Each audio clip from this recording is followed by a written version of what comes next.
আমরা সকালে রাস্তায় বের হই, কেউ কাজে যায়, কেউ স্কুলে, কেউ বাজারে। কিন্তু ভাই, বাবা তো একবার আমাদের কার কখন বিপদ এসে পড়ে তা আমরা কেউ জানি না। সবকিছুই আল্লাহর হাতে। একজন সকালবেলা ঘর থেকে বের হয়ে বলে বিকালে ফিরে আসব, কিন্তু বিকাল পর্যন্ত আর ফেরা হয় না। এটাই তো হঠাৎ মৃত্যু, যে মুহূর্তে কেউ জানে না। এটাই হয়তো আমার শেষ সফর, শেষ নিঃশ্বাস, শেষ দৃষ্টি। তাই ভাই, আমরা যেন সব সময় আল্লাহর স্মরণে থাকি। প্রতিটি সফর যেন আল্লাহর নাম নিয়েই শুরু করি। ধরো তুমি ঘর থেকে বের হচ্ছ, ঠিক তখন একবার বলো বিসমিল্লাহি তাওয়াক্কালতু আলাল্লাহ লা হাওলা ওয়ালা কুওয়াতা ইল্লা বিল্লাহ। এই দোয়াটি তোমার যাত্রার হেফাজতের দোয়া। যে এটা পরে বের হয়, আল্লাহ তার সাথে ফেরেশতা পাঠান যারা তাকে পাহারা দেয়।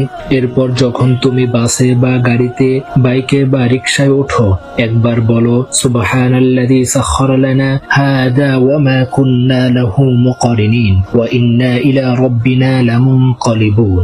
এই দোয়া আমাদের শেখায় আমরা নিজের জোরে নয়, বরং আল্লাহর দোয়ায় চলতে পারি।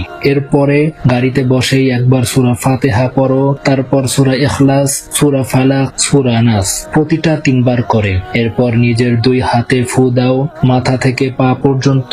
এরপর নিজের 2 হাতে ফু দাও মাথা থেকে পা পর্যন্ত, সমস্ত শরীরের উপর বোলাও। তারপরে ডানে, বামে, সামনে, পেছনে, চারদিকে একবার করে ফু দাও। এভাবে যদি তুমি প্রতিবার ঘর থেকে বের হও, প্রতিবার গাড়িতে ওঠো, তাহলে ইনশাআল্লাহ আল্লাহ নিজ দায়িত্বেই তোমাকে হেফাজত করবে। আল্লাহ বলেন, যে আল্লাহর উপর ভরসা রাখে আল্লাহ তার জন্যই যথেষ্ট।